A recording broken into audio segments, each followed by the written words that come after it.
आधी केले मग सांगी. वारा वादळ असेल, पाऊस असेल, प्रचंड उन्हाचा दाह असेल किंवा भयग्रस्तता मनात भरलेले असेल,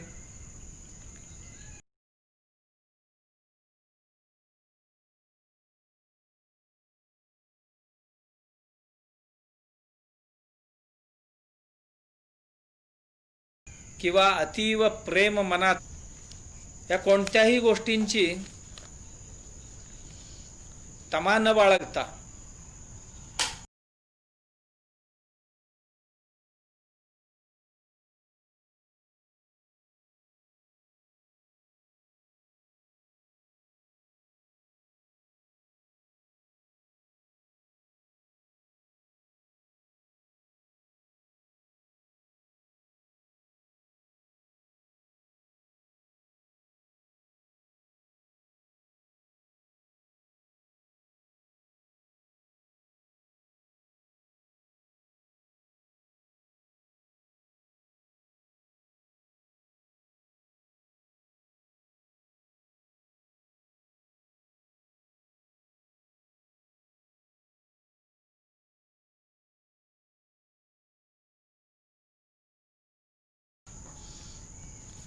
जो केवळ आपल्या कार्यसिद्धीकडेच लक्ष, मला त्याकरता अनेको प्रकारची क्लॅरिफिकेशन्स द्यावे लागतात. मग त्यात खरे असतील, खोटे असतील, काही असतील. कारण न करण्याकरता अनेको कारण शोधावं लागतं. करण्याकरता काही कारण लागत नाही. न करण्याकरता नाही, थंडीच फार होती, कोणतरी विचारलं, अरे लवकर उठला नाही वाटतंय. मग तो उठायचं म्हणत होतो पण थंडीच फार होती. मग आणि म्हणतो नाही, उठायचं म्हणत होतो पण रात्री झोप लवकर नाही लागला. उठायचं म्हणत होतो मी, पण मध्यरात्रीलाच मला लघवीला आले आणि लघवीला जाऊन आल्यानंतर लवकर झोप नाही लागले. आत्ता पहाटे पहाटे माझे डोळे लागले. असे हजारो कारण न करण्याकरता आपण शोधतो. करण्याकरता काही लागत नाही. काम करणारी व्यक्ती गौरवान्वित व्यक्ती हो, सामान्य माणूस हो, नेता असो, प्रजा असो, मजुरी करणारा मजूर असो, नोकरी करणारा नोकरदार असो, अधिकारी असो, कोणी असो, मनामध्ये कार्य करण्याची इच्छाशक्ती आणि त्या इच्छाशक्तीबरोबर प्रयत्नशीलता आणि आपल्या कार्यावर आपली श्रद्धा निष्ठा नितांत राहिली की कोणतं कार्य सिद्ध होत नाही. खूप कार्य सिद्ध होतं. कुठलंही कार्य करण्याकरता वेळ लागतो, वेळ आपल्या हातात असतो. प्रयत्न लागतो, प्रयत्नही आपल्या हातात असतो. ते कार्य करण्याकरता इच्छाशक्ती लागते, तेही आपल्या जवळ असते. हा फक्त नैसर्गिक आपत्ती विपत्ती काय आले आणि आपल्या कार्यामध्ये अडथळा निर्माण करू नये याकरता आपण भगवंताचरणी प्रार्थना करतो. पूजा प्रार्थना एवढ्यासाठी करतो, देवा मी हे कार्य करण्यास आरंभ करणार आहे आणि याच्यात कुठलंही नैसर्गिक आपत्ती विपत्ती येऊ नये, एवढीच माझी प्रार्थना आहे. ज्या गोष्टी माझ्या हातात आहे मी जरूर तुमच्या कृपेने ते सर्वही पार पाडण्यास तयार आहे. ही मानसिकता ज्याची असेल तो माणूस बहुतेक कार्यामध्ये यशस्वी होतो. आणि अडचणी कुठे नाही आहे संसारात. ऊन वाराही असणारच आहे, निसर्ग आहे. मी वाचत होतो एक ठिकाणी, एक गाव होतं. गावातली माणसं सगळी भक्तिवंत होते, भक्तिमान होते. देवाची आणि त्या गावातली माणसांची नातं इतकं जवळचं होतं, दर दिवशी आपली गाऱ्हाणे ते देवाला सांगत असत. आणि देव ही अत्यंत प्रेमाने त्यांची ऐकून घ्यायचा. आणि कधी कधी काय अडी अडचणी सांगितले तर देवाने ते लवकरच निवारण करायचं. इतका प्रेमळ संबंध त्यांचा.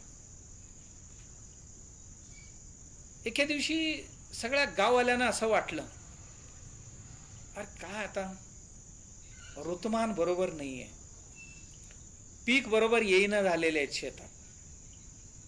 का? ऋतुमानातली बदल म्हणा आणि काही अडी अडचणी म्हणा, ही सगळे आता संतुलित नाही राहिलेले. सगळे आता लहरी वर चाललेले आहेत निसर्गाच्या. आणि आपण भरडला जातो गाववाले. त्या आपण जाऊया म्हणाले देवाकडे, प्रार्थना करूया हे सगळे ठीक करायला. मग काही प्रमुख मंडळींनी निर्णय घेतला. गाववाल्यांनी सांगितलं की सगळ्यांनी कशाला जायचं देवाकडे, तुम्हीच एक ठराविक काही माणसं जावा आणि जाऊन देवाशी बोला. देव कधी ऐकलं नाही आपला आजपर्यंत, आणि देवाच्या इच्छेविरोधात आम्ही तरी कुठे वागलेलो, आणि आपलं आणि देवाचा संबंध खूप चांगला आहे. जाऊ म्हणाले. सगळ्यांचं म्हणणं असं आहे, देवाच्या पायाजवळ ठेवा, काय देव निर्णय देईल तो देईल म्हणाले. मग ठराविक माणसं गेली. देवाला म्हणाले, मंदिराजवळ गेले आणि म्हणाले देवाला, देवा आम्ही काही गाराणे घेऊन आलेलो आहोत आपल्याकडे, आजपर्यंत आम्ही काही तक्रार फारशी तुम्हाला नाही सांगितली, पण आता आम्हाला जड जायला लागलाय, पोराबाळांचं जगणं मुश्किल होईल भविष्यात, म्हणून आता 2 शब्द आपल्या कानावर घालायचं म्हणून. देव म्हणाले, काय काही ऋतुमान बरोबर नाही चालले, हे सगळे मनमानी चालल्यासारखं वाटायला लागले आम्हाला. काय पीक येईना चांगले, त्याच्यामुळे पैसे हातात राहीना झाले, आणि कुठली मोठं कार्य करावं तर कोणाच्या काय घरात कोणाचं लग्न अडलेले, कोणाचं घर बांधायचं अडलेले, कोणाचा आजारपणातनं अडलेले, कशातनं खूप आम्ही झेलतोय. आता आमची प्रार्थना आहे, थोडासा ऊन वारा पाऊस थंडी हवा गरमी थोडासा आमच्या नियंत्रणात राहिलं तर आम्हाला जसं पाहिजे तसं यावर्षी आम्ही पीक घ्यायचं म्हणतो. देवाला याची वाटलं, आजपर्यंत अशी मागणी कोणी केलेली नव्हती. देव म्हणाले, असं म्हणता, हां तुमच्या म्हणण्याप्रमाणेच होऊ द्या. दिली म्हणाले, तुम्हाला अधिकार दिली, वर देऊन टाकले देवाने. यावर्षी तुम्ही म्हणाल तसंच हे सर्व निसर्ग चालेल, जाऊ. गाववाल्यांना खूप आनंद झाला. येऊन गावाला सांगितले, गाव सुद्धा हर्षित झालं. म्हणाले, काय कमी आहे म्हणाले, आम्ही म्हटलं होतं ना देव आमचा नाकारणार नाही, देव आमचा ऐकणार म्हणजे ऐकणार, न्याय देणार म्हणजे देणार. कोण देतो एवढं सामर्थ्य? निसर्ग कधी कोणाच्या हातात दिलेले आहे का? या जगातल्या आजपर्यंत मोठमोठ्या तपस्वी लोकांच्या हातात नाही दिली देवाने, पण आपण गाववाले किती जवळचे आहोत देवाची, दिली ना देवाने आपल्याला. बर मग आता काय करायचं पुढे? बघा, आपण सगळ्यांनी आता शेतीवाडीत कामं करायचं, आधी मशागत करून ठेवायचं, बांध बिन सगळे नीटनेटकं करून ठेवायचं, मग पावसाला आमंत्रण करायचं. हा म्हणाल, ठीक. पाऊस पडल्यानंतर लोक म्हणाले, बघा असंच पडत राहून चालणार नाही, आता ओलीला ओल मिळाले, आता थोडासा पावसाला थांबवा, आपण पेरण्या करायला पाहिजे. म्हणाले ठीक आहे. पेरणी केली. पेरणी केल्यावर म्हणाले आणि थोडासा पाऊस पडायला पाहिजे, ऊन पडायला पाहिजे. म्हटले हे जसं म्हणतील तसं होत गेलं. तण आला शेतात. तण आल्याबरोबर म्हणाले आता तण होईपर्यंत एवढा थांबवा म्हणाले. तण काढून होईपर्यंत हे सगळे पाऊस थांबवायला पाहिजे. थांबवलं. आणि म्हणाले जेवढी पाहिजे तेवढीच थंडी, जेवढा पाहिजे तेवढंच ऊन, वारा वादळ जास्त नको म्हणाले. पीक पडतंय, पीक चांगलं आलंय, आणि वादळ जोरात झाले तर पडेल म्हणाले. म्हणून नुसतं जुळजुळ वारा बस एवढं थोडंसं असू द्या म्हणाले, मंद वारा असू दे, वादळ बिदळ नको आपल्याला यावर्षी. नाही झालं वादळ, गारे नाही पडले. कडक ऊन नकोच म्हणाले पिकाला, एवढा उगाच वाळायला नको पीक. नाही, कडक ऊनच नको. आणि म्हणाले किडे बिडे अजिबात पिकावर पडता कामा नये. म्हणाले किडे सुद्धा नाही झाली यावर्षी. असा पीक आला म्हणता. यापूर्वी गाववाल्यांनी कधीच पाहिला नव्हता अशा पद्धतीचा पीक आला. उंच उंच आणि पानं बिनं म्हणजे अगदी जाड आणि रुंद आणि दाट हिरवा. गाव खुश. देवाची मर्जी आपल्यावर म्हणाले. गेले महिने 4-4.5 महिने गेले. आता कापणी. म्हणाले आता पाऊस पाणी काय नको, सगळे थांबून टाका म्हणाले. थांबवले सगळे. कापायला गेले. दिसायला दाणे मोठी मोठी दिसत, भुईमुग होती दिसायला, एवढी मोठी मोठी भुईमुगाची शेंग दिसत होती. आणि फोडून बघितलं तर आत पोकळच सगळे. कणस सुद्धा बाहेरून बघितले की सगळे भरलेले दिसले आणि दाबले तर आत भरलीच नाही. दाणं मोठी मोठी होती आणि असं दाबले की चेपून जायचे. आतमध्ये काही भरलेलेच नव्हते, सर्व पोकळच होते. अरे अरे अरे आपलं कुठे चुकलं की काय म्हणाले. कधी आयुष्यात बघितलं नव्हतं एवढा सुंदर पीक आला, पण आत काय भरलंच नाही म्हणाले, सगळे पोकळच निघाले. मग आता काय करायचं? आता काय करायचं म्हणजे आपलं देवाशिवाय दुसरं कोण आहे म्हणाले ऐकायला. जाऊया म्हणाले देवाकडे. अख्खं गाव गेला. देवा हे असं कसं करून ठेवलास म्हणाले. देव म्हणाले असं कसं करून ठेवलं? मी काय केलं म्हणाले, सगळे तुमच्या हातातच दिलेले. तुम्ही म्हणालात यावेळी आमच्याच हातात पाहिजे, तुमच्याच हातात दिलेले. मी काय केले? आणि चांगलं झालं तर तुम्ही, आणि काय वाईट झाले की असं कसं केलं म्हणून माझ्याकडे आला. वाईट मी कुठे केलंय? काय नाही केले. यावर्षी मी कशातही हस्तक्षेप केला नाही. होय देवा झालं ते झालं, पण असं कसं झालं ते तरी सांगा म्हणाले. तेव्हा देव म्हणाले बाळानो तुम्हाला कळते का, हे पीक असं एकदम निष्कंटक आणि निर्विघ्नपणे जे आले यातनं भरणी होत नाही म्हणाले. थोडासा उन्हाचा चटका द्यावा लागतो, थोडासा थंडीचा चटका द्यावा लागतो, थोडासा वारा वादळ जोरात सुटावं लागतंय, इकडे तिकडे ढोलावं लागतंय, हलावं लागतंय, आणि थोडासा कीड बीड यायला पाहिजे, त्याचा प्रतिकार करण्याची सामर्थ्य त्यात निर्माण व्हावं लागतंय. जितकं कष्ट पिकाला मिळेल तितकं दाणे घट्ट भरतील. आणि काहीच कष्ट नाही म्हटल्यानंतर दिसायलाच गोल गोल गोल गोल दाणे तयार झाले, आतमध्ये पोकळच राहिले म्हणाले. कारण ह्या पिकाला कुठलं कष्टच नाही लागला. सगळे तुमचे अनुकूलच करून घेतलात तुम्ही. प्रतिकूल परिस्थितीत कसं राहावं, कसं जगावं, कसं टिकावं ह्याचा काही त्याला बोधच नाही मिळाला. गाववाले म्हणाले होय बरोबर आहे म्हणाले. जे सुखात वाढलेले पोरं असतात काही कामाची नसतात म्हणाले. एक ऊन चालत नाही, वारा चालत नाही, असं जरासं थंडी पडले की दवाखान्याला न्यावं लागते. स्वेटर घाल, मफलर घाल आणि ने दवाखान्यात. आणि जरा असं ऊन जास्त झाले की अंगावर चट्टे पडायला लागतात. आणि पाऊस जादा पडले की नाक गळायला लागते, ह्यांची संडास लागते. असले नाही चालणार म्हणाले. ऊन वारा पाऊस हे सगळे सोसला तरच घट्ट होणार. तसा पिकाला जसं हे सगळे जरा असं पीक हल्लं तर पिकामध्ये टिकून राहण्याची क्षमता येते. आणि जे पीक स्वतः उभं राहायला शिकत नाही ते दाणं काय उभं करणार? झाडं हलायला पाहिजे, पीक हलायला पाहिजे. हल्ल्याने त्याच्यात ताकद येते, प्रतिकार करण्याची सामर्थ्य येतं. तसं कुठलंही कार्य निर्विघ्नपणे पार पडलं, काहीही कष्ट न करता पार पडलं, चव नसते त्याला. थोडासा कष्ट पाहिजे म्हणाले संसार. काही सुखात वाढलेली पिढी आम्ही बघतो, मेणासारखेच असतात, काहीही चालत. एकाने जोरात एक शब्द बोलले की गंगा यमुना सुरू झालीच त्यांची. का?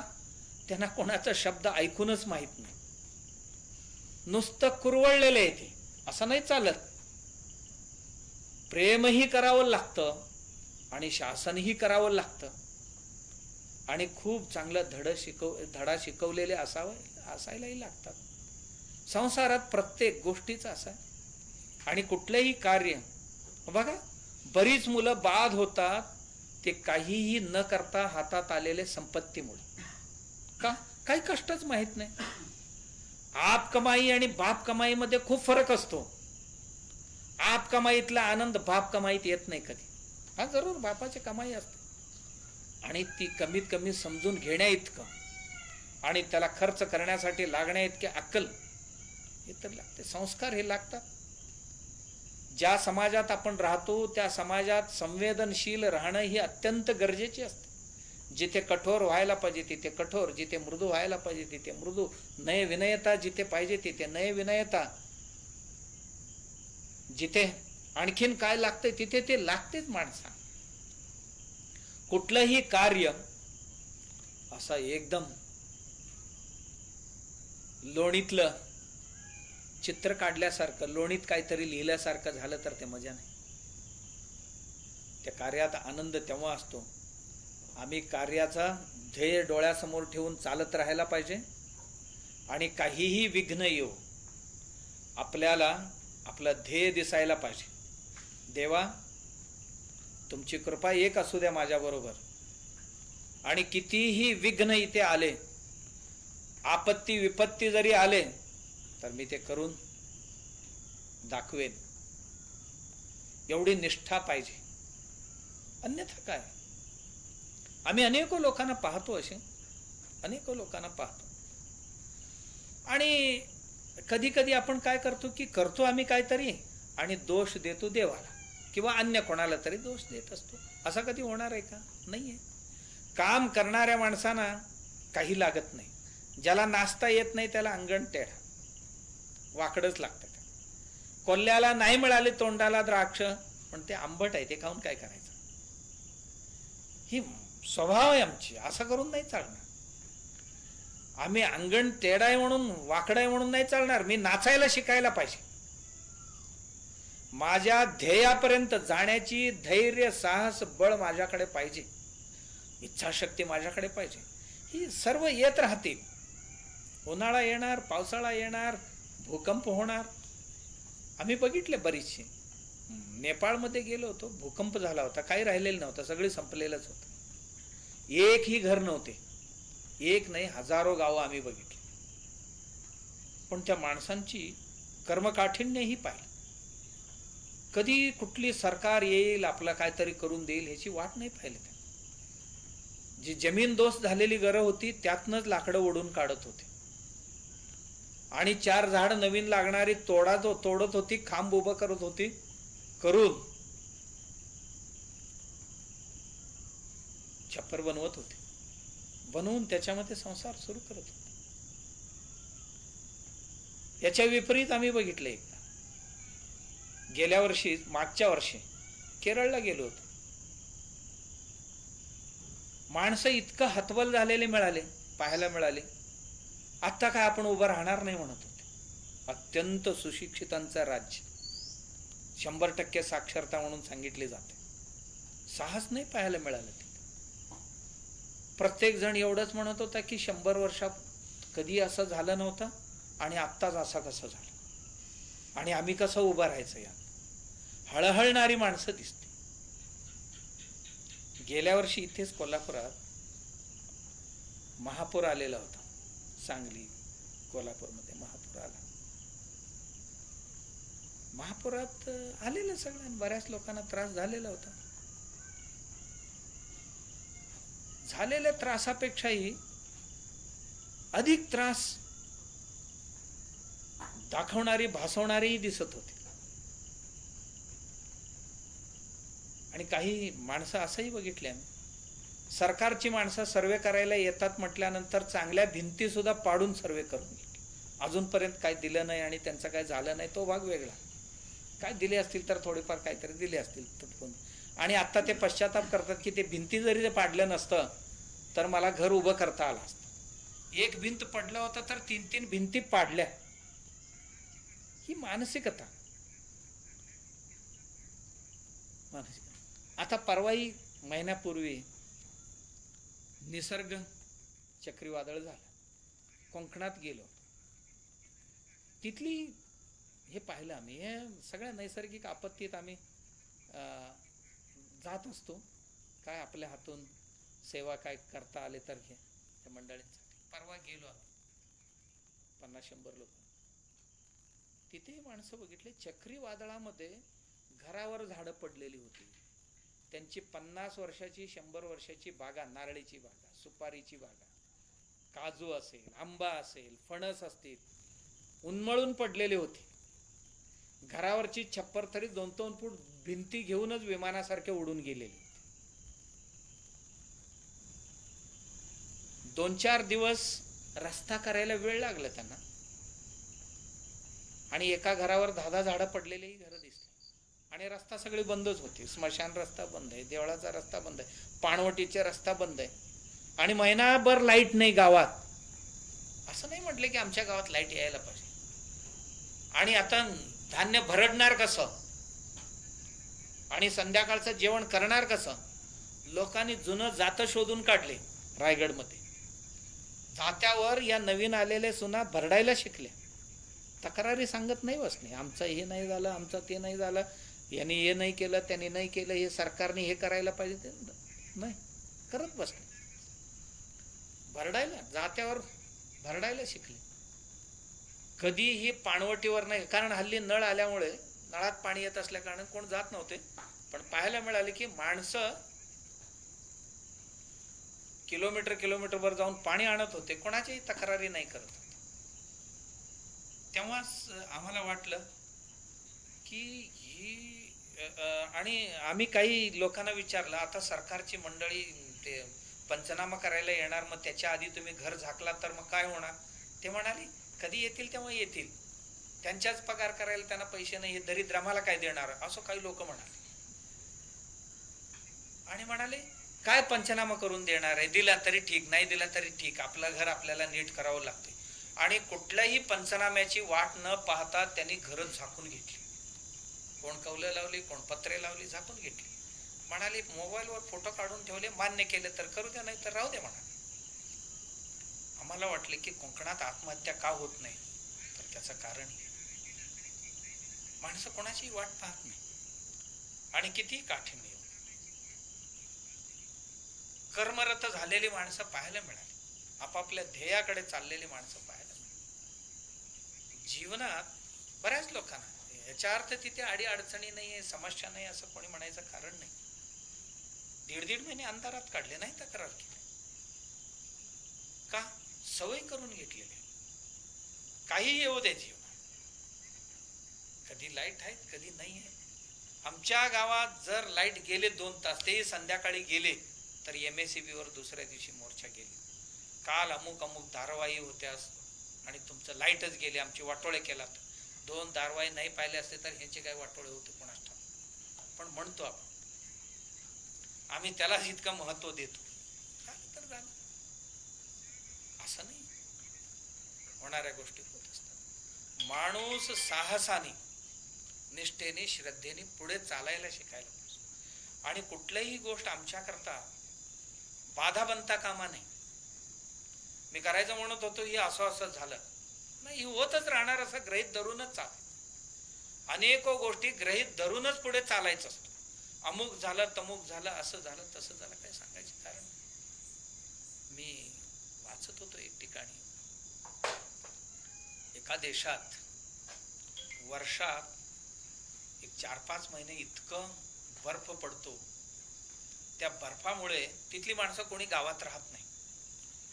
माणसं आहेत ते मोठमोठी घरं बांधून घेतलेले आहेत, आत राहतात किंवा जागा सोडून तेही दुसरीकडे जातात. एवढंच नाही, तिथली जनावरं सुद्धा स्थलांतरित होतात. आणि एवढंच नाही, विहंग म्हणजे पाखरं सुद्धा, तिथलं पक्षी सुद्धा स्थलांतरित होतात. आणि सगळ्या पक्षी स्थलांतरित होत होते. आणि आता बर्फ पडायला सुरू होणार आहे आणि बर्फाचा डोंगर जमतो, इथे पहाड जमतो, आणि त्याच्यात अडकून मरायला नको म्हणून सगळ्या पक्षी हळूहळू जागा खाली करायला लागले. आणि मोठे अनुभवी पक्षी जे होते ते म्हणत होते, चला बाळानो, तरुणांना म्हणत होते सगळे, चला चला चला जाऊया. सगळे जात होते त्यांचे ऐकून. पण एक तरुण पक्षी होती, ती काय ऐकत नव्हते, त्यांच्याकडे लक्षच नव्हतं त्याचं. चला चला चला, दरवर्षी गाव सोडून जाण्यात काय पुरुषार्थ आहे का म्हणायचं. आपण आहे या निसर्गात आनंदाने राहायला शिकायला पाहिजे. अनुभवी पक्षी म्हणत होते, बाळा असं नसते, ते आनंदाने इथं नाहीये राहण्याची ठिकाण तिथे. या निसर्गाला आपण काय नाही करू शकत. या निसर्गाबरोबर राहायचं कसं हे शिकायला पाहिजे. सगळे पक्षी एकच राहिलेले होते, त्यालाही 2-4 वडीलदार पक्ष्यांनी भरपूर समजावलं, चल जाऊया जाऊया. ऐकायलाच तयार नाही. सगळे गेले. आणि ही तर नवीनच, एकदाही गाव सोडून गेलेले नाही. आता पहिल्यांदाच गावाबाहेर जाणार होता. आत्ताच चांगले पंखात बळ आलेली पक्षी होती. ऐकलं नाही. आणि रात्री इतकी थंडी पडली, हळूहळू हळूहळू बर्फाची कण खाली पडायला लागली. आणि ह्याच्या पंखावर जेव्हा बसायला लागली तेव्हा त्याच्या लक्षात आलं, आपण आता थांबून चालणार नाही. आपली मोठी माणसं का म्हणत होते मला, चला चला चला चला, आत्ता लक्षात आलं. सकाळ होता होता जे सूर्यकिरण पडले, बारीक बारीक बारीक बारीक ते बर्फाची कण वितळायला लागले. म्हणाले आत्ताच पळालेले बरं. पळायचं ठरवलं. पण पळायचं ठरवलं, कुठल्या दिशेने जायचं? समुद्र बाजूला, कोणत्या दिशेने जायचं? आपण आता निघाली एवढी खरे. उडते उडते आणि उडते, तर काही बर्फाची कण येऊन पंखावर बसतात, तर पंख जड व्हायला लागले. आणि त्या जडत्वा समवेत जायचं कसं हा प्रश्न पडला. उडते उडते उडते उडते, खायला पोटात अन्न नाही आहे आणि पंख जड होत चाललेले आहेत. आणि जायचं कसं? आता वाटले की खाली बघितलं तर चारी बाजूने नुसतं पाणीच पाणी दिसते, कुठेही जमीन दिसत नाही. अशा अवस्थेत अंधारही होते, उझडते. चालत राहिली. म्हणाले आता समुद्रात पडून मेलेले बरं, कारण आपल्याला आता कुठे काय दिसत नाही. एवढा म्हणेपर्यंत समोर अनति दूर अंतरावर जमीन दिसली. त्याला एक गाव दिसलं. दिसल्याबरोबर सगळी बळ एकत्रित करून पंखात बळ आणून इतकं जोरात जोरात जोरात चालायला लागले. अंधार पडायच्या आधी जायला पाहिजे म्हणून जाऊन बळ एकवटून जे उड्डाण केले. जाऊन त्या गावाबाहेर एक घर होता आणि त्या घराच्या परड्यात थकून पडली. इथून पुढे आपल्याला उड्डाण करणं शक्य नाही, पुढे जाणं शक्य नाही. पोटात काही नाहीये. निश्चेष्ट होऊन पक्षी पडले अंगणात. रात्रभर तिथेच पडून होते. ताकद नाही, काय नाहीये. घराच्या पाठीमागच्या बाजूच्या अंगणात पडून होते परड्यात. आणि तेवढ्यात रात्र गेली. आणि इथे काय माहित नाही आपल्याला. इथे कोण राहतो, काय होतो, कोण आमचं काय करणार, आता कोणाच्या तरी हातात सापडलं तर काय होईल माझी गत, असं तिला चिंता वाटायला लागली. वाटत असताना कोणच काय नाही. आणि भल्या पहाटे त्या घरातली माणसं उठली. हिला ऐकू येत होतं, लांबून दिसत होता, पण उठू शकत नव्हती. घरातली माणसं उठली, दिवे लावली आणि शेण कचरा सुरू झालं त्यांचं. त्या घरातला जो तरुण मुलगा होता त्याला उठवले यजमान लोकांनी. उठ रे, जा जनावरांचा शेण कचरा बघ जरासा म्हणाले. गुरांना चारा टाकला. जनावर उठून उभे राहिले, शेण टाकायला लागली, मुतारी पडायला लागली. आणि तो बुट्टीत गोळा करायला सुरू केला. बुट्टी भरला आणि पाठीमागे परड्यात गारी आणून असं टाकला. कशावर टाकला असेल ते कचरा शेण सगळे गोळा करून पक्षी जिथे पडली होती तिच्या अंगावर टाकली.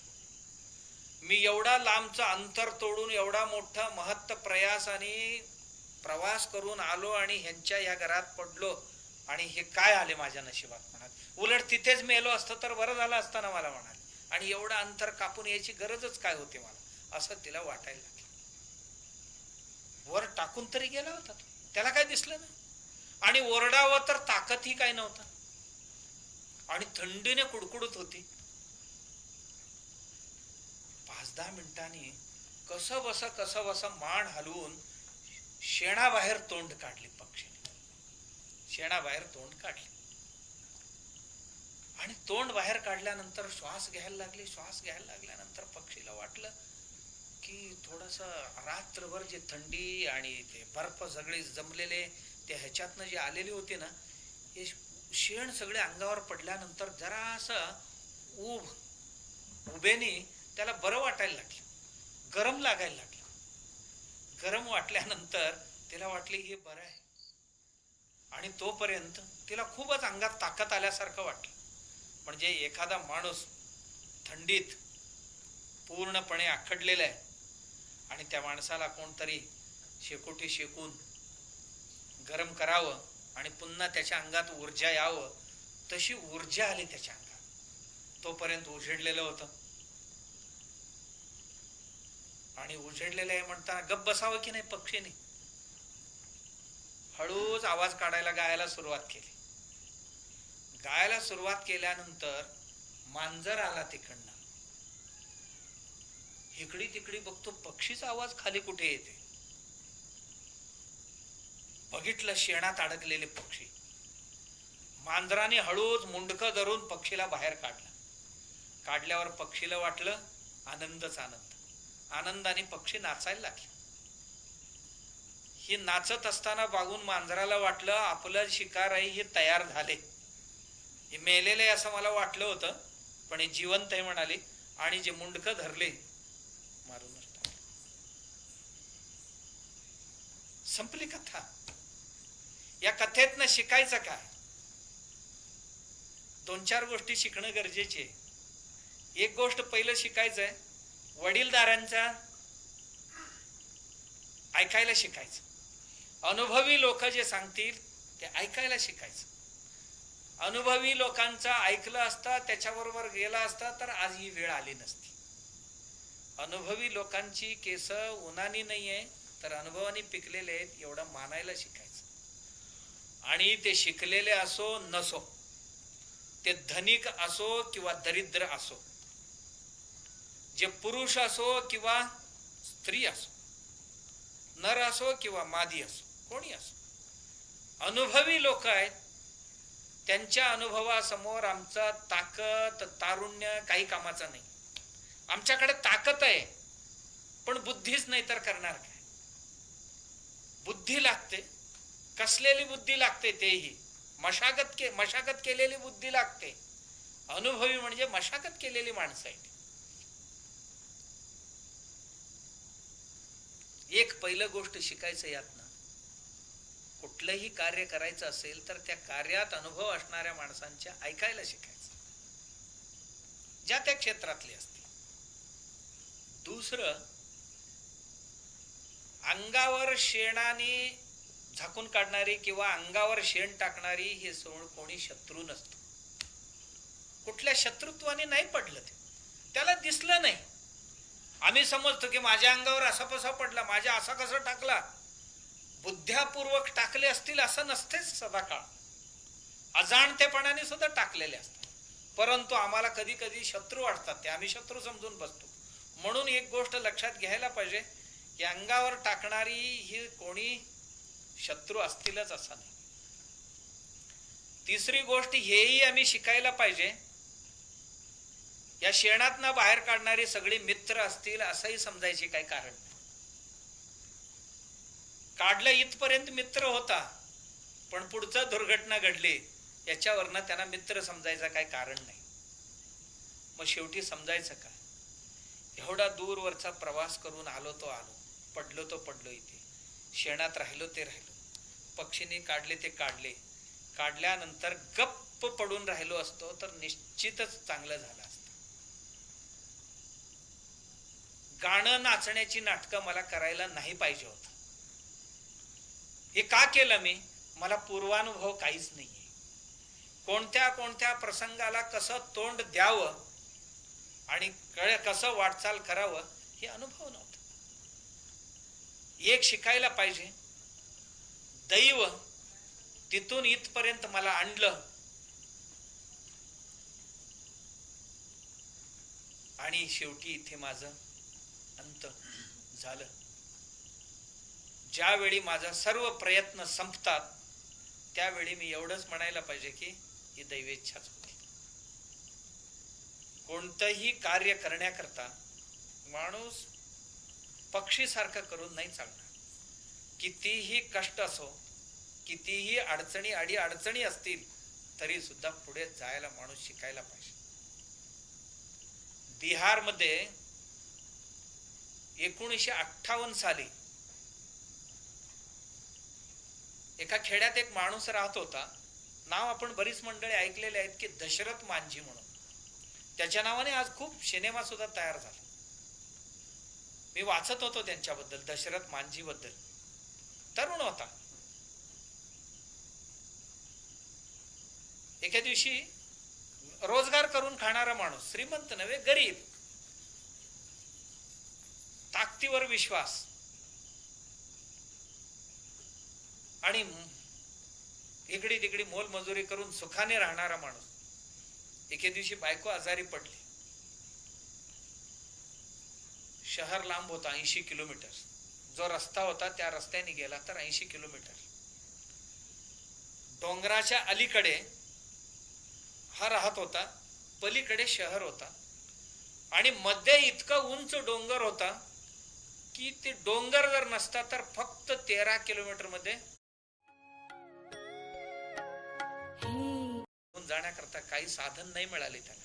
60 सालची गोष्ट, 58 ते 60 दरम्यानची गोष्ट. नाही मिळालं साधन. आणि डोळ्यांनी पत्नीची मृत्यू पाहत बसावं लागलं त्याला. जेवढी गावठी उपचार करणं शक्य होतं केलं, पण पत्नीला नाही वाचवू शकलं. डोक्यात एकच, मला जे झालेले ते इतरांना होता कामा नये. ज्या डोंगरामुळे माझ्या बायकोचा मृत्यू झाला याचा डोकं फोडल्याशिवाय राहणार नाही म्हणाला. याचा मस्तकच फोडून टाकेन म्हणाला, सोडणार. आणि तिची धार्मिक विधिविधान संपल्याबरोबरच दुसऱ्याच दिवशी सुरू केला. पोटापुरत्या कुठेतरी नोकरी करायचं, मजुरीवर जायचं, राहिलेले वेळ सगळी त्या डोंगर खोदायला खर्ची घालायचं. लोक म्हणाले, काय येडाबेडा आहेस का, मूर्ख आहेस का, हे डोंगर काय निघणार आहे का? थोडं थोडं नाहीये, 300 फूट लांबीला, 25 फूट उंचीला आणि 30 फूट रुंदीला खोदायला लागला. सगळ्यांनी खोळ्यात काढले त्याला. मी हे कार्य करणार म्हणजे करणार. पावसाळा आला, उन्हाळा आला, थंडी पडली, काम बंद नाही. जसा वेळ भेटेल तसा, वातावरण जसा अनुकूल असेल तसं कार्य करत राहील. लोक म्हणाले, मरशील विरशील, आधीच एकटाच आहे, आता घरात पाहायलाही कोण नाही तुला. मुलं लहान होती, खूप छोटी होती, मुलांचाही सांभाळ करायचा. नाही, मी करणार म्हणजे करणार. या 80 किलोमीटरचा रस्ता 13 किलोमीटरवर आणणार म्हणाल. 1 वर्ष नाही, 2 वर्ष नाही, 22 वर्ष खंडला. आणि ज्या दिवशी पुरा रस्ता तयार झाला त्या दिवशी लोक सत्कार करायला आले. आजपर्यंत जी लोक त्याला वेड्यात काढत होते ती सगळे सत्कार करायला आले. त्या डोंगरावर लिहिले, त्याची जीवन कथाच लिहिलेली. 300 फूट लांबीला, 25 फूट उंची आणि 30 फूट रुंदीचा रस्ता एकटाच माणूस काढला. कोणी आले नाही मदतीला. करणार म्हणजे करणार म्हणाला, काही येऊ. म्हणजे माणूस कार्य करायचं ठरवलं तर करू शकतो, का नाही करू शकतो? करू शकतो. तक्रारच सांगायचं म्हटलं तर कायम तक्रारच सांगत राहील माणूस. केरळमध्ये दशरथ मांझींची प्रेरणा घेऊन तिरुवनंतपुरमच्या जवळ शशी नावाचा एक तरुण, जो तारुण्यात होता, मोलमजुरीच करत होता, लोकांच्या झाडावर, नारळीच्या झाडावर, सुपारीच्या झाडावर चढायचा आणि नारळ सुपारी काढून द्यायचा, त्यातनं आपली उपजीविका चालवायचं. तरुण एके दिवशी झाडावरनं पडला, पाय मोडले. पायांच्या रिपेरी होण्याकरता दवाखान्यात असतानाच त्याला लकवा मारला. शशीला नाही हरला तो. आणि त्याच्याही गावाच्या पलीकडे शहर होता, त्यालाही जायचं होतं. दरवेळी, मी आता माझे पाय ठीक नाहीये, लकवा मारलेला माणूस, पाय मोडलेला माणूस, मला कसं जाता येईल तिथे? काहीतरी छोटी मोठी भाजी बिजी विकायला वगैरे मला जायचं आहे, तर एवढ्या लांबून गेलो तर मला काही पोचता येणार नाहीये. जवळच्या जवळ जाता येईल म्हणून डोंगर खुदायला सुरुवात केला. लोक म्हणाले मरशील, आधीच पाय नाहीये धड. असं वेडे वाकडे पाय टाकत टाकत जायचं. एकटाच डोंगर कापला आणि शशी हा केरळचा दशरथ मांझी झाला. आणि आज अख्खा केरळ त्याचं नाव घेते. अनेक तरुण, कॉलेज मधले हजारो तरुण, खूप चांगली चांगली शिकलेले तरुणांचा तो आदर्श आहे आज. का? कार्य करण्याकरता एकदा संकल्प केले की हटायचं नाही, मागे मागे हटायचं नाही. अन्यथा आम्ही तक्रारी खूप सांगत बसतो. मोठी मोठी माणसं जी मोठी झालेत ना, खूप संकटातूनच वर आलेले आहेत. संकटातून वर आले, कशालाही बळी नाही पडले ते. कोणत्या आमिषाला बळी नाही पडले, कुठल्या आणखीन काय प्रेरणेला बळी नाही पडले. आपल्या ध्येयाकडे जाण्याकरता कटिबद्ध होते. गेले गेले का नाही जाऊ शकत? पाय नसणारी माणसं हिमालय चढलेले आपण ऐकतो. एक मुलगा हैदराबाद मध्ये तरुण आहे, डोळे नाही दोन्ही, जन्मजात आंधळा, गावात नकोशी झालेला, परिवाराला सुद्धा नकोशी झालेला म्हणायला हरकत नाही. पण त्याचे आई वडील तशी नव्हते. आमच्या मुलाला आम्ही जागतिक कीर्तीचा एंटरप्रेनर बनवणार म्हणाले. 10वी पर्यंत सामान्य मुलांच्या शाळेत पाठीमागच्या बेंचवर बसायचं. पुढे बसला की बाकीचे मुलं त्याला टोचायचं, बोलायचं, मारायचं. शेवटच्या बेंचवर बसायचं. 10वी पास केला. 10वी पास झाल्यानंतर त्याला विचारलं आई बाबांनी, काय व्हायचंय तुला? मला सायन्स शिकायचंय म्हणाला. अरे बाळा, आर्ट्स हे ठीक होतं, सायन्स कॉमर्स आंधळ्यांना कसं जमणार? नाही, मला सायन्सच शिकायचंय म्हणाला. कॉलेजवर गेले तर कॉलेज मधली सगळीच म्हणाले, अरे तू सायन्स म्हणजे माहिती आहे तुला, बायोलॉजीसाठी लॅबला जावं लागतंय, केमिस्ट्रीसाठी लॅबला जावं लागतंय, आणि इथे प्रॅक्टिकल्स असतात, आणि डोळेच नाही तर तू प्रॅक्टिकल कसं करणार? तो म्हणाला, मी ऐकतो ना, माझ्याकरता बाजूला एक माणूस उभा राहायचा, मी सांगतो तसं त्यांनी करायचं. होईल म्हणाला. का नाही होणार? मला ऍडमिशन सायन्सलाच पाहिजे म्हणाला. जा म्हणाले, मर जा म्हणाले. सगळ्यांनी समजावून सांगितलं. म्हणाला नाही, मला करायचंच आहे. सायन्सला गेला. सगळ्यांना आश्चर्य वाटलं. निकाल लागल्यानंतर 98% घेऊन तो पास झाला होता. अख्ख्या कॉलेजला नंबर 1 आला होता. आई वडिलांनी विचारलं, पुढे काय करायचं म्हणतोय? मला MIT ला जायचंय म्हणाला. कुठे? अमेरिकेत. अमेरिकेतल्या MIT ला जाणारा हा पहिला आंधळा होता. MIT मध्ये सुद्धा रँक मध्ये आला. आई वडिलांनी विचारले, पुढे काय करायचंय बाळा तुला? नाही, मला माझ्याच देशात यायचंय, अमेरिकेत नाही नोकरी करायचं. नोकरी मिळत होते, खूप लोक पुढे आलेले होते. एक आंधळा मुलगा इतकं चांगलं शिखर गाठलाय तर त्याच्याकरता खूप लोक एका पायावर उभी होती, अनेको कंपन्या उभी होती. म्हणाला नाही, मला भारतातच जायचंय. भारतात आला. येऊन म्हणाला, मला चांगलं उद्योजक बनायचंय. काय करशील? आम्ही जी डोळे असणारी माणसं जे करू शकत नाही ते मी करू इच्छितो. कर म्हणाले. स्वतःचा उद्योग धंदा उभा केला तो केला. आणि माझा मुख्य उद्योग हे आहे, अनेक उद्योजक तयार करणे, हीच माझा उद्योग करायचा आहे म्हणाला मला. आज आपल्याला आश्चर्य वाटेल, त्याच्या पुनर्वसन केंद्रामध्ये 3000 दिव्यांग आहेत. 3000 दिव्यांग. 3000 दिव्यांगांना पुनर्वसित करतो. प्रत्येकाला स्वाभिमानाने कसं जगावं हे शिकवतो.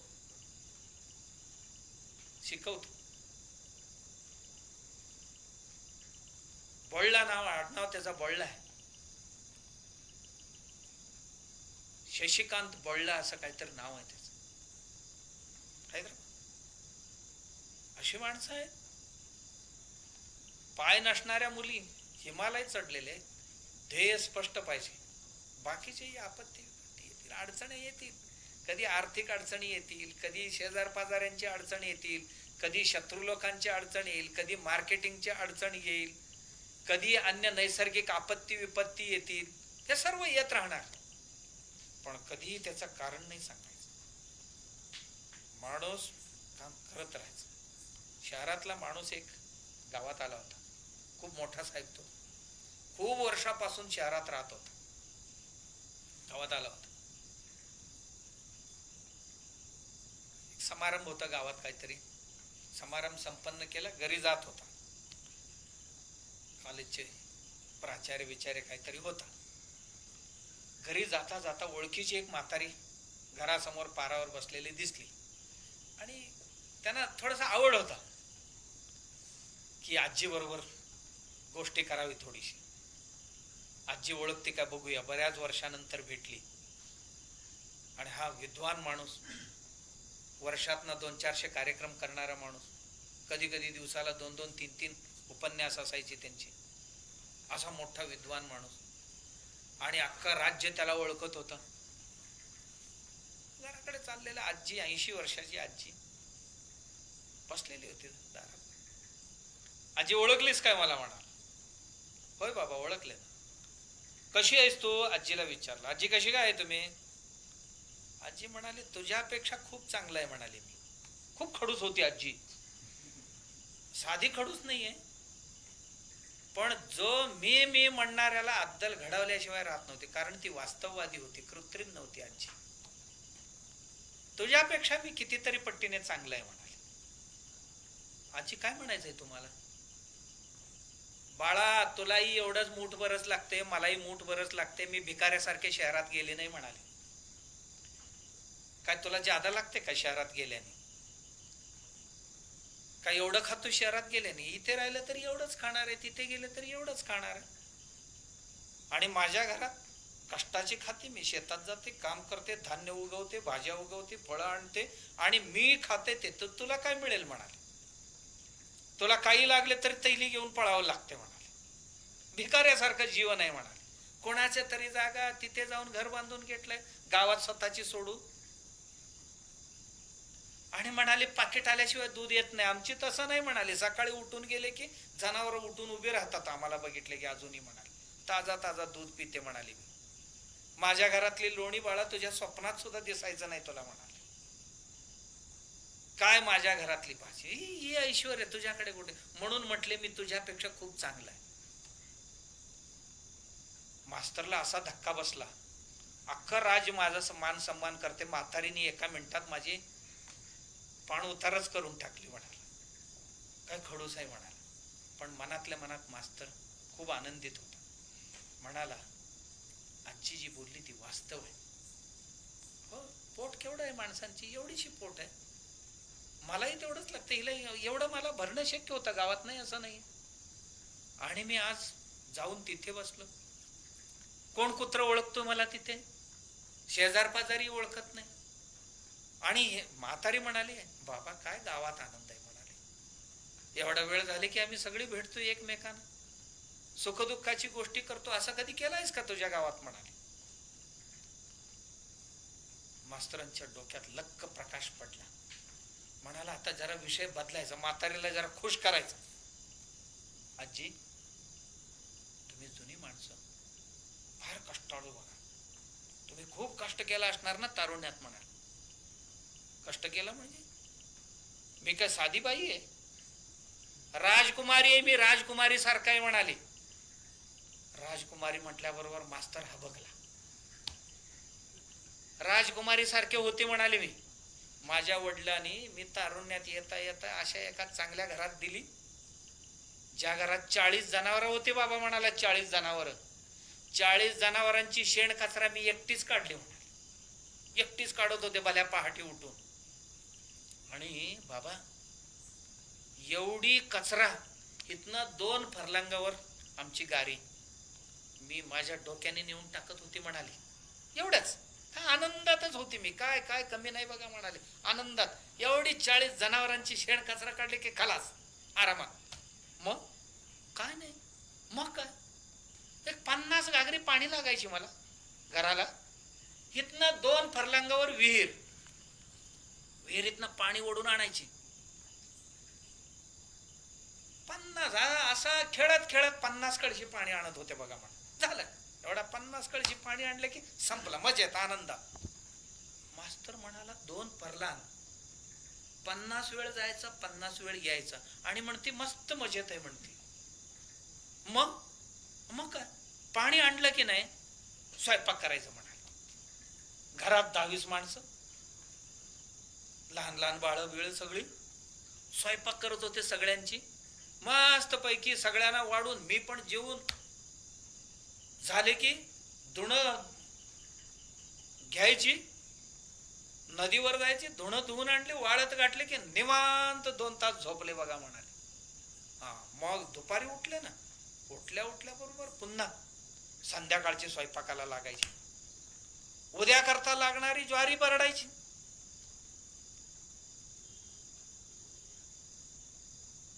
एवढं झाले की झाले बघा, काय नाही निवांत मस्तपैकी झोप लागायची. माझ्या बाबाने दिली होती या घराला राजकुमारी सारखे होते म्हणाले. काय कमी मला बाळा, माझ्या घरात दूध नदी वाहत होती. मी खाऊन गल्लीतल्यानं पुक्कट वाटत होते. ताकाची हंडी ओटीला असं भरून ठेवली तर गल्लीतली माणसं भरून नेत होती. आणि माणसं कमी आले तर मनाला वाटायचं काय चुकलं बिकलं की काय माझं, आणि आमच्या घरातल्या लोकांना काय बोललं बिल्लं की काय असं. हे ईश्वरा सर्वांना. पलीकडे आमच्या पोरीनं विचारून बघा आता कसं काय चाललंय म्हटले की कसं 2 वेळची जेवण सुद्धा करायला होत नाही. आणि काही लोकांच्या घरात तरी जेवण बनवायला जरी भांडी घासायला जरी माणसं ठेवली असती तरी सुद्धा घरची तक्रार 50 तक्रारी सांगते.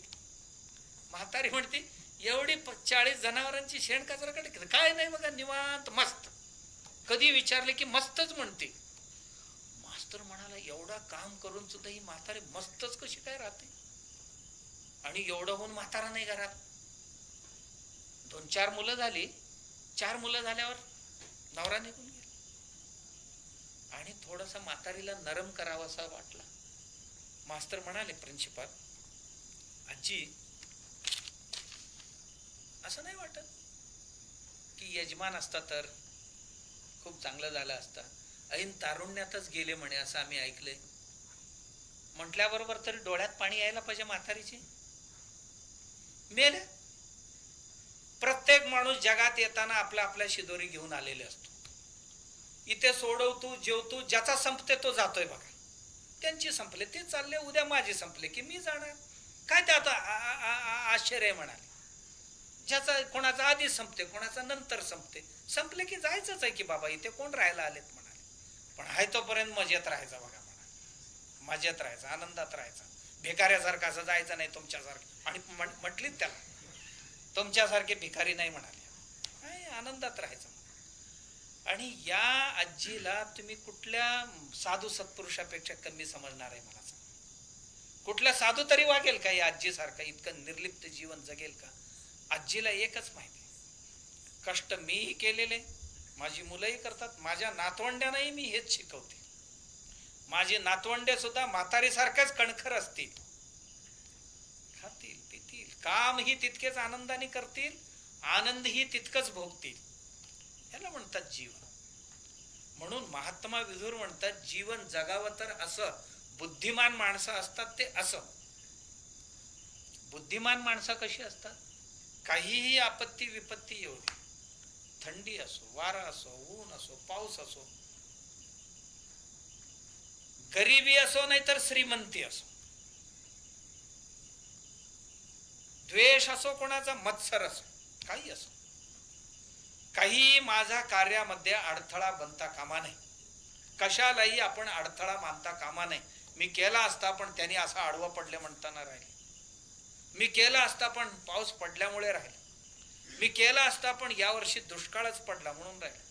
नाही, न करण्याकरता 1000 कारण, पण करण्याकरता होऊ शकतं. आणि या कुठल्याही गोष्टीला न जुमानता जेवढ्या आपल्या हातून होईल तेवढा कार्य करण्यामध्ये जो प्रयत्नशील राहतो, हा ध्येय गाठण्याकरता कधी थोडं जाईल, अडथळा आल्यामुळे थोडासा उशिरा पोचेल, पण माणूस पोचेल. दशरथ मांजी असं म्हणत बसला असतं तर झालं नसतं, देशालाच आदर्श बनला. मी अशी खूप माणसं बघितली. स्वातंत्र्य काळात सुद्धा अशी खूप लोक होऊन गेली. म्हणून महात्मा विदुर माणसांना कणखर बनायला सांगतात, कर्म कठोर बनायला सांगतात, आणि कशा करताही ढगमगायचा नाही. असं न ढगमगणारा माणूस, धीरोदात्त माणूस, तोच बुद्धिमान असू शकतो.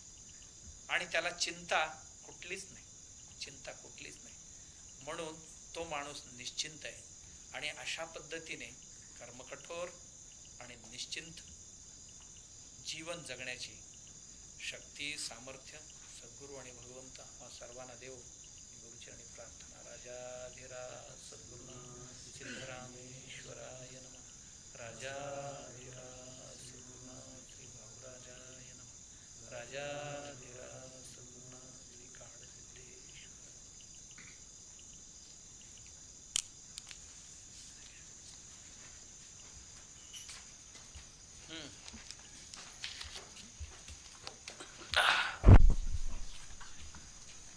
जास्त कालची भरून काढल्या.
बोधकराया जिजवी काया बोधकराया जिजवी काया बोधकराया जिजवी काया बोधकराया जिजवी काया आता शिनलानी दे मंगला आता शिनलानी दे मंगला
शंका